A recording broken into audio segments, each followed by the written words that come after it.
Hello YouTube family. ఈరోజు cauliflower pakoda ఎలా చేయాలో చూద్దాం. ఒక బౌల్లో శనగపిండి తీసుకొని అందులో కొద్దిగా వంట సోడా, వాము, సాల్ట్, రెడ్ చిల్లీ పౌడర్,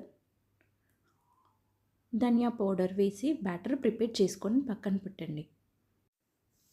కాలీఫ్లవర్ని చిన్న చిన్న పీసెస్గా కట్ చేసి హాట్ వాటర్లో 2 మినిట్స్ ఉంచి పక్కన పెట్టండి.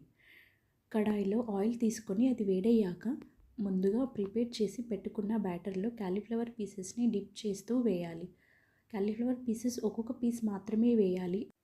ఎక్కువగా వేస్తే ముద్దలాగా వస్తుంది. కాలీఫ్లవర్ పకోడీ పైన క్రిస్పీగా ఉంటుంది, లోపల సాఫ్ట్గా ఉంటుంది. ఇది మీడియం ఫ్లేమ్ పైన మాత్రమే ఫ్రై చేయాలి. హైలో పెడితే మాడిపోతుంది. కాలీఫ్లవర్ బాయిల్డ్ అవ్వదు. ఇలా ఒక 5 మినిట్స్ ఫ్రై చేస్తూ ఉంటే కాలీఫ్లవర్ పకోడీ రెడీ.